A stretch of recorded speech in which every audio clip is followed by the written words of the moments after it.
राधा स्वामी दयाल की दया, राधा स्वामी सहाय। सार बचंद राधा स्वामी नसर यानी वार्तिक, पहला भाग। खुलासा उपदेश हुजूर राधा स्वामी साहब का। बचन, यह जगत नासमान है और सब असबाब भी इसका नासमान है। अक्लमंद यानी चतुर मनुष्य वह है कि जिसने इसके कारोबार को अच्छी तरह जांच करके और उसको फानी यानी कल्पित और मिथ्या जानकर इस मनुष्य शरीर को मालिक कुल का भजन सुमिरन करके सफल किया, और जो चीजें उस कर्ता ने अपनी दया से इस नर देही में दी है उनसे लाभ उठाकर जौहर बेबहा यानी तत्व वस्तु अनमोल जो कि सुरत है यानी जीवात्मा है, उसको स्थान असली पर पहुंचाया। दफा 1। जीवात्मा अर्थात सूरत को रूह कहते हैं, और यह सबसे ऊंचे स्थान यानी सतनाम और राधा स्वामी पद से उतरकर इस तन में आकर ठहरी हुई है, और 3 गुण और 5 तत्व और 10 इंद्रिय और मन वगैरह में बंध गई है, और ऐसे बंधन उसके साथ शरीर और उसके संबंधी पदार्थों के पड़ गए हैं कि उनसे छूटना कठिन हो गया। इसी छूटने को मोक्ष कहते हैं। और बंधन अंतरी 7 इंद्रिय और तत्व और मन वगैरह के हैं, और बंधन बाहरी 7 पदार्थों और कुटुंब और कबीले के हैं। इन दोनों बंधनों में जीवात्मा यानी सूरत ऐसी फंस गई है कि उसको अपने स्थान असली की याद भी जाती रही, और इस कदर मंजिल दूर हो गई कि अब इसका लौटना स्थान असली को बिना मेहर मुर्शिद कामिल यानी सदगुरु पूरे के कठिन हो गया। सिर्फ काम इतना है कि इंसान यानी मनुष्य अपनी सुरत यानी रूह को उसके खजाने और निकास यानी मुकाम सतनाम और राधा स्वामी में पहुंचावे, और जब तक यह नहीं होगा तब तक खुशी और रंज और जिस कदर दुख और सुख दुनिया के हैं उनसे छूटना नहीं हो सकता। दफा 2। मतलब और मनसा कुल मतों का और यही तरीक सब अगले महात्माओं का रहा है कि जिस तरह हो सके रूह यानी सुरत को उसके भंडार में पहुंचाना, और पहुंचा हुआ उसी को कहते हैं कि जिसने अभ्यास यानी अमल करके अपने रूह को स्थान असली पर पहुंचाया, और कुल बंधन बाहरी और अंतरी और स्थूल और सूक्ष्म और कारण को तोड़ करके मन को संसारी प्रपंच यानी दुनिया से न्यारा किया। कामिल और आमिल और सच्चे आशिक और प्रेमी और पूरे भक्त और सच्चे ज्ञानी और पूरे साध वही हैं जो आखिर मंजिल पर पहुंच गए, और जो कोई पहुंचे हुए का जिक्र करते हैं या उनके वचनों को सिर्फ पढ़ते हैं या सुनाते हैं, और आप मंजिल पर नहीं पहुंचे और मंजिल पर पहुंचने का अभ्यास भी नहीं करते हैं, उनका नाम आलिम यानी विद्यावान और वाचक है। दफा 3। जितने आचार्य और महात्मा और अवतार और पैगंबर हर एक मजहब में हुए, वे सब अपने अभ्यास के जोर से अंतर में तरफ मुकामी असली के चले, पर सबके सब दूर स्थान तक नहीं पहुँचे। सो बहुत से तो मंजिल पहली पर और कोई दूसरी मंजिल पर, और कोई बिरले साध और प्रेमी मंजिल तीसरी तक पहुँचे, और सिर्फ संत मंजिल 5वीं यानी सत नाम पर, और कोई बिरले संत मंजिल 8वीं यानी राधा समी पद तक पहुँचे। इसी स्थान से आदि में सूरत का तनजुल यानी उतार हुआ है, और वही सूरत जैसे कि उतरती चली आई वैसे ही उसका निकास नीचे के मुकामों से यानी सतलोक वगैरह से मालूम हुआ, और जो इस मुकाम के भी नीचे रहे उनको उसी मुकाम से जहाँ तक कि वे पहुँचे सूरत यानी रूह का निकास दिखलाई दिया। और चूंकि उनको पूरे गुरु नहीं मिले, इस वास्ते उन्होंने उसी स्थान को सूरत यानी रूह का भंडार और वहाँ के मालिक को कुल नीचे की रचना का मालिक और कर्ता ठहराकर अपने अपने संगियों को उसी स्थान और वहाँ के मालिक की उपासना यानी पूजा का उपदेश किया और उसी का इष्ट और एतकाद बंधवाया। दफा 4। अब समझना चाहिए कि राधा समी पद सबसे ऊंचा मुकाम है और यही नाम कुल मालिक और सच्चे साहब और सच्चे खुदा का है।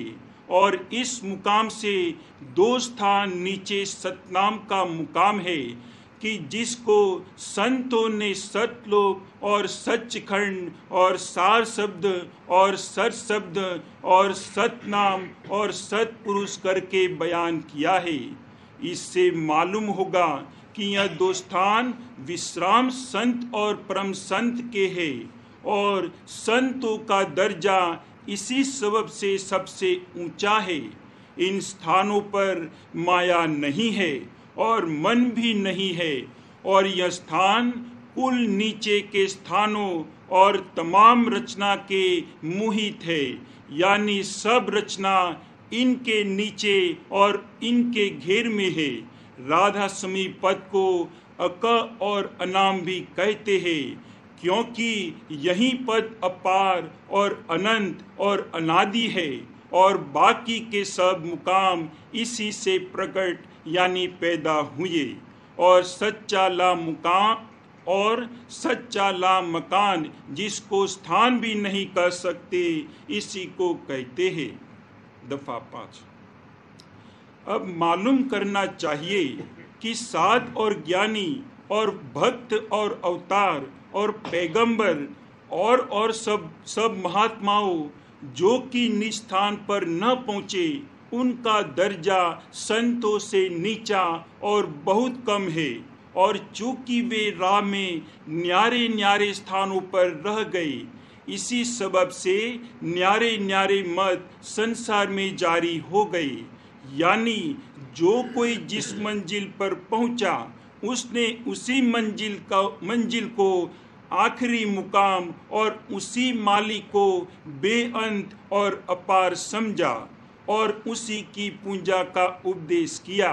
और सबब इसका यह है कि मालिक कुल ने अपनी कुदरत से हर एक स्थान को बतौर अक्स यानी छाया निस्थान के रचा है, और थोड़ी बहुत वही कैफियत और हालत की जो ऊंचे स्थान पर है, कुछ कुछ उसी किस्म की हालत और कैफियत नीचे के स्थानों पर भी पाई जाती है। पर हर एक स्थान की कैफियत और हालत और उसके कयाम यानी ठहराव में बड़ा फर्क है, और जो रचना हर एक स्थान पर देखने में आती है वह भी न्यारी न्यारी है और दर्जे बदर्जे लतीफ यानी सूक्ष्म और विशेष सूक्ष्म और अति सूक्ष्म और पाक यानी निर्मल और विशेष निर्मल और महानिर्मल होती चली गई है। मगर यह हाल उसी को मालूम हो सकता है जिसने सब स्थानों की सैर की है, और नहीं तो जिस स्थान पर जो पहुंचा उसने उसी स्थान के मालिक के स्वरूप और प्रकाश को देखकर उसी को बेअंत और बेहद और खुदा और परमेश्वर बतलाया। और इस कदर आनंद और सरूर उसको हासिल हुआ कि होश व हवास उसके सब जाते रहे, और ऐसी हालत मस्ती और शौक की पैदा हुई कि जिसका बयान नहीं हो सकता।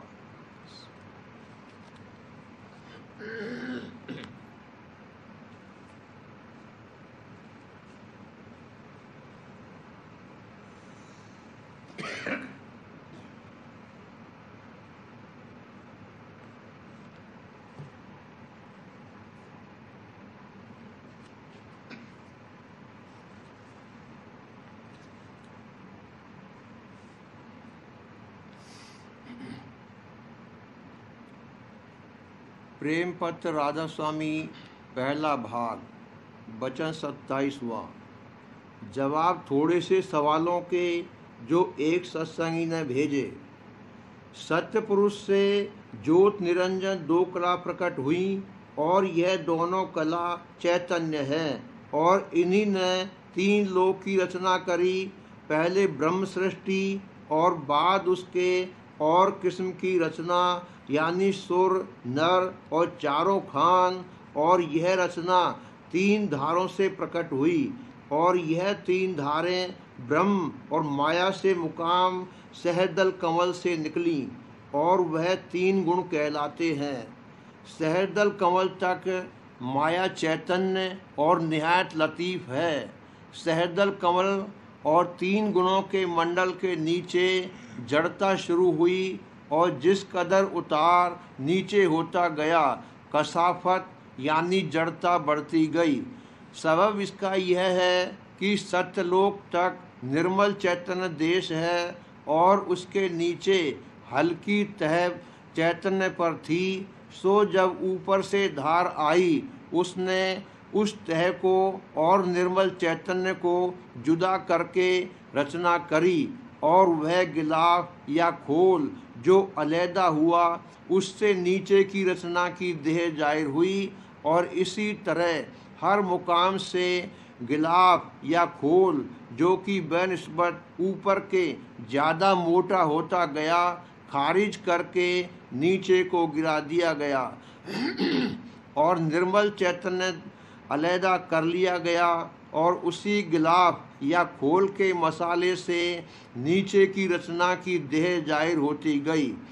गरज कि इस मुकाम पर जहाँ की इंसानी और उससे भी नीचे की रचना है, गिलाफ ज़्यादा मोटा था, और वह बेवजह इस मोटाई के महज जड़ हो गया।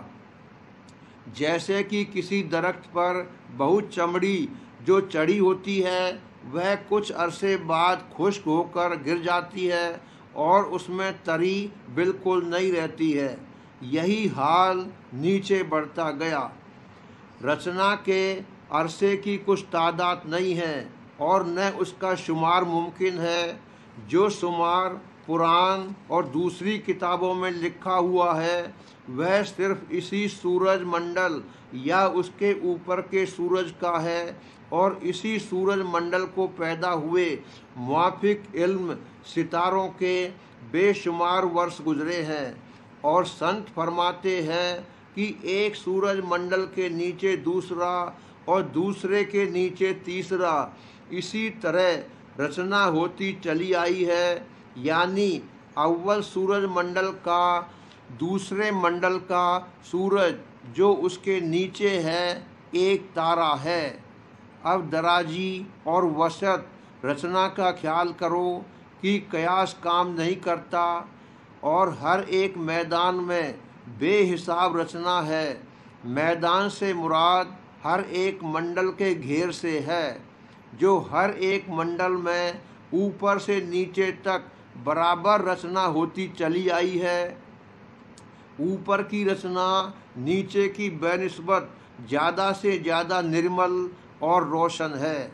जैसे इस लोक की हवा के मंडल में बहुत से दर्जे लताफत और सर्दी के हैं, और पहाड़ पर चढ़ने से इन दर्जों की खबर पड़ती है, या अपने मकान के ऊपर के खानों पर चढ़ने से तफावत हवा का मालूम होता है। इसी तरह रचना में मंडल हैं, और उनकी रचना में ऊपर और नीचे के हिसाब से तफावत और फर्क है। सबसे ऊपर जो देश है वह निर्मल चैतन्य और ऐन रूहानी है, और वहाँ मिलोनी, खोल या तह की नहीं है, और इसी वजह से वहाँ माया के मसाले की बनी हुई देह नहीं है, और इसी सबब से वह परम आनंद और सरूर का मुकाम है, और जन्म मरण और तकलीफ देह की वहाँ नहीं है। वहाँ पहुँचना सूरत का वास्ते हासिल करने सच्ची और पूरी मुक्ति के सब मंडलों को फोड़कर जरूर है, और यह काम सूरत शब्द योग के अभ्यास से बन सकता है और किसी तरह से मुमकिन नहीं है, क्योंकि शब्द की धार धुर से आई है, उस पर सवार होकर धुर मुकाम तक पहुंचना मुमकिन है, और बाकी धारें जो रचना में आई हैं वे किसी न किसी नीचे के मुकाम से पैदा होकर उतरी हैं, और उन धारों को पकड़कर उस मुकाम तक पहुंच सकता है कि जहां से वह धारें निकली हैं। उस मुकाम के ऊपर यानी धुर स्थान तक किसी तरह से नहीं जा सकता है।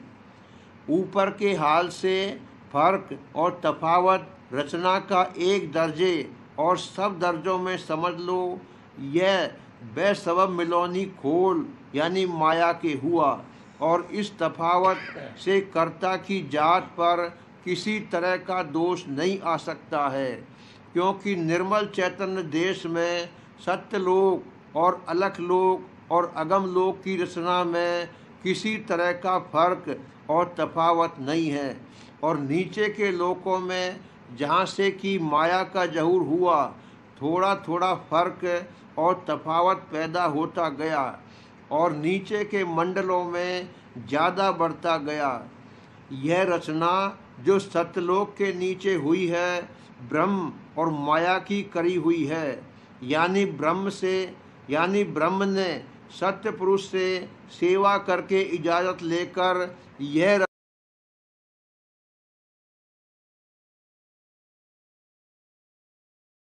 इल्ज़ाम लगाया जा सकता है कि उन्होंने जीवों को सत्य पुरुष का भेद नहीं दिया, और वास्ते बढ़ाने और कायम रखने रचना के अपनी हद में अनेक तरह के धोखे देकर जीवों को अपनी अमलदारी में रखा, और अनेक मत जारी करके उनको भरमा और भुला दिया।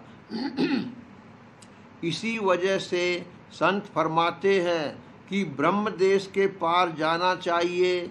इस कर्ता का स्वरूप किसी कदर नाकिस है, यानी बेसबब संगत माया के सफाई कामिल इसमें नहीं है। इसी सबब से इसकी रचना में भी कसर है। इस तीन लोक की रचना की उम्र है, यानी हद मुकर्रर है, जैसे कि आदमी की उम्र है। यह सदा एक रस नहीं रहेगी। इसी वजह से संत कहते हैं कि इस देश में जन्म मरण से बचाव नहीं होगा। इस वास्ते जरूर है कि ब्रह्म देश के पार जाना चाहिए। इस लोक की हद इस सूरज मंडल के ताल्लुक है, यानी यह सूरज मंडल जहाँ तक की है वहाँ तक इस दर्जे की रचना की हद है, मगर वह रचना जो नीचे की तरफ है वह इस लोक की रचना से भी कम दर्जे की है, और इसी तरह नीचे के दर्जात में और ज़्यादा कमी ताकत की होती गई है, और सबसे नीचे रचना नहीं है। वहाँ इस कदर कसीफ खोल चैतन्य पर चढ़े हुए हैं कि कसीफ से कसीफ रचना भी वहाँ नहीं हो सकती। वह जगह बैतौर खाली मैदान के पड़ी हुई है। वहाँ रचना किसी वक्त में भी नहीं होगी, मगर तादाद उसके फासले और वसत की कुछ नहीं कही जा सकती, क्योंकि अगर महाशंख को एक अदद तजवीज़ करके शुमार किया जावे तो भी हिसाब नहीं लगाया सकता। वहाँ गिनती का शुमार नहीं हो सकता है और न इस तादाद के जानने की कुछ ज़रूरत है। मनुष्य को अपने उद्धार यानी ऊपर को चढ़ने का फिक्र करना चाहिए और रचना के हिसाब में जो कि बेशुमार है ज़्यादा पढ़ना बेफायदा है।